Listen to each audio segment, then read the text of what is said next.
کے بعد مصطفیٰ کریم صلی اللہ علیہ وآلہ وسلم نے فرمایا کہ بچے کے کان میں اذان دو. کیا دو؟ دائیں کان میں اذان اور بائیں کان میں اقامت. یہ سنت ہے، یہ سنت ہے. حضرت نبی کریم صلی اللہ علیہ وآلہ وسلم کا نواسہ حضرت امام حسن پیدا ہوئے. نبی کریم صلی اللہ علیہ وسلم حضرت علی کے گھر تشریف لائے. اپنی لخت جگر سے کہا کہاں ہے میرا بچہ؟ حضرت امام حسن کو نبی کریم صلی اللہ علیہ وسلم کی بارگاہ اقدس میں پیش کیا گیا. رسول کریم صلی اللہ علیہ وسلم نے اس کو نبوت والے ہاتھوں میں لے کر اپنے گود میں رکھا. کیا منظر ہوگا؟ نبی کریم صلی اللہ تعالی علیہ وآلہ وسلم نے اس کے دائیں کان میں اذان کہی، بائیں کان میں اقامت. اس کے بعد رسول اکرم صلی اللہ علیہ وآلہ وسلم نے کھجور منگوایا. کیا؟ کھجور منگوایا. اس کھجور کو اپنے منہ مبارک میں لگ کر انتہائی دیر تک اس کو چباتا رہا، یہاں تک کہ وہ کھجور نبی کریم صلی اللہ علیہ وسلم کے چبانے سے ریزہ ریزہ ہو گیا، نرم ہو گیا. نبی کریم صلی اللہ علیہ وسلم نے اس میں سے اپنے منہ مبارک سے نکال کے حضرت امام حسن رضی اللہ تعالیٰ عنہ کے یہاں منہ کے اندر لگا کے انگلی سے نرم انداز سے آپ نے لگا دیا، جس کو تحنیک عربی میں کہتے ہیں. کیا کہتے ہیں؟ عام زبان میں گٹی کہتے ہیں. کیا کہتے ہیں؟ سب سے پہلا غذا، بچہ جب پیدا ہو تو اس کو سب سے پہلا جو غذا کھلایا جاتا ہے اسے کیا کہتے ہیں؟ گٹی. اس کا بڑا اثر ہے، اس کا بڑا اثر ہے، اس میں بڑی برکتیں ہیں. اس لیے محدثین فرماتے ہیں کہ جب گٹی دلانے کا وقت آئے تو کسی صالح نیک اور بزرگ پارسا انسان سے گٹی دلا دو تاکہ وہ گٹی اس مل جائے. اگر کھجور میسر نہیں ہے تو شہد بھی لگا دیتے ہیں، تھوڑا سا شہد بھی لگا دیتے ہیں. اگر شہد بھی میسر نہیں ہے تو ایسا غیر مضر صحت کوئی میٹھی چیز ہو جو بچے کو نقصان نہ دے صحت کے اعتبار سے، وہ اس کے زبان مبارک پر لگانا، یہ کیا ہے؟ گٹی. یہ مصطفیٰ کریم صلی اللہ علیہ وسلم کی سنت ہے. اب اس کے کان میں اذان دی گئی. سب سے پہلے اس نے اذان سنی. اذان سن کر اس کے مطلب کیا ہے اذان دینے کا؟ اذان دینے کا مطلب یہ ہے کہ اس بچے کو بتایا جا رہا ہے کہ جس نے تمہیں پیدا کیا ہے وہ اللہ اکبر ہے، اور جس کا تو بندہ ہے وہ اشہد ان لا الہ الا اللہ ہے. گواہی دیتا ہوں کہ اللہ رب العالمین کے علاوہ کوئی عبادت کے لائق نہیں ہے. وَأَشْهَدُ أَنَّ مُحَمَّدَ الرَّسُولُ اللہ. 2 مرتبہ اس کے کان میں کہتے ہیں دنیا میں تو آیا ہے مصطفیٰ کریم کا امتی بن کے، دنیا میں آیا ہے نبی کریم صلی اللہ علیہ وسلم کا امتی بن کے.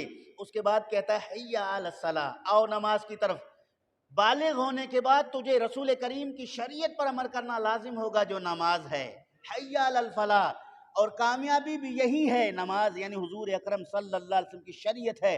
تجھے دنیا میں بھیجنے کا مقصد مال جمع کرنا نہیں، تجھے دنیا میں بھیجنے کا مقصد ظلم اور زیادتی کرنا نہیں، تجھے دنیا میں بھیجنے کا مقصد اللہ رب العالمین کی بندگی، رسول کریم صلی اللہ علیہ وسلم کی غلامی کرنا ہے، اور جائز طریقے سے ذریعہ معاش کو اختیار کرنا. یہ اللہ اور اس کے رسول کے فرمان برداری کے تحت میں آ کر عبادت بن جاتا ہے. تو معلوم ہوا کہ دنیا میں بھیجنے کا اصل مقصد اللہ اور اس کے رسول صلی اللہ علیہ وسلم کی عرفان، پہچان اور اس کی عبادت اور بندگی ہے. اللہ کی بندگی مراد ہے، تو اس لیے اس کو یہ کہتے ہیں. اور بعض علماء نے کہا کہ اذان میں بھی خاص طور پر فجر کی اذان دی جائے، الصلاۃ خیر من النوم کا جملہ بول دیا جائے. اور اس پر بعض صوفیہ بزرگ علماء کہتے ہیں کہ ہم بچے کے کان میں اذان تو دیتے ہیں لیکن الصلاۃ خیر من النوم کا جملہ نہیں کہتے، اس لیے فجر کی نماز ہم سب پہ بھاری ہے. فجر کی نماز، اٹھنا نیند سے پہلے دن اگر ہمیں اس کی تربیت مل جائے، اذان میں سب سے پہلے الصلاۃ خیر من النوم کا یہ جملہ کہہ دیا جائے تو ہم انشاءاللہ العزیز اس کی برکت سے فجر میں جماعت کے ساتھ نماز پڑھنے کے عادی بن جائیں گے. اس کے بعد کلمہ پڑھ دیا جائے. اچھا، اس کے بعد اقامت کہی گئی جو نماز جماعت کے لیے کہی جاتی ہے، اور حالانکہ اس وقت کوئی نماز نہیں ہے. بچے کے کان میں اذان اور اقامت ہے تو یہ اشارہ ہے کہ ایک نماز ہونے والی ہے جس کو نماز جنازہ کہتے ہیں. اس کے لیے نہ اذان ہوگی نہ اقامت، وہ آج ہم نے دے دی. یعنی بچہ پیدا ہوتے ہی اس کے کان میں اذان دے کر، اس کے دوسرے کان میں اقامت کہہ کر اس کو بتا دیا کہ دنیا میں تو چند دن کے لیے آیا ہے۔ جس طرح اذان اور اقامت کے درمیان 10-15 منٹ کا وقفہ ہے، دنیا بھی انتہائی مختصر ہے۔ ابھی آیا ہے وضو کر کے مسجد میں، اقامت کے بعد اذان ہوگی، اذان کے بعد اقامت، اور اقامت کے بعد آپ گھر جائیں گے۔ 10-15 منٹ کا وقفہ آپ اللہ کے گھر میں ہیں۔ اسی طرح چند لمحات کے لیے آپ دنیا میں بھیجے گئے ہیں۔ تو اس میں یہ حکمت کی باتیں ہیں، یہ رسول کریم صلی اللہ تعالیٰ علیہ وآلہ وسلم نے بیان فرما دیا۔ اب یہاں سے پتہ چلا کہ بچے کی افتتاح ہم کہاں سے کریں گے؟ بولیں، کلمہ شریف سے۔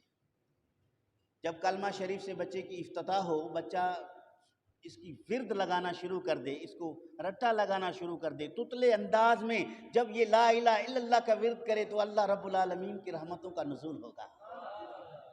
اللہ رب العالمین کی رحمتوں کا نزول ہوگا، چونکہ بچہ اللہ کی نعمت ہے، وہ گھر میں آیا ہے اور گھر میں آتے ہی اس نے اللہ رب العالمین کا ذکر شروع کیا ہے، اللہ رب العالمین کی وحدانیت کے ڈنکے بجا رہا ہے۔ ابھی وہ مکلف نہیں ہے، غیر مکلف ہے، ابھی اس پر شریعت کے احکامات فرض نہیں ہوئے، واجب نہیں ہوئے، لیکن اس سے پہلے وہ اللہ رب العالمین کو مستحق عبادت کہہ رہا ہے، اس سے پہلے اللہ رب العالمین کو معبود بالحق مان رہا ہے، تو اس کی برکتیں ہوں گی۔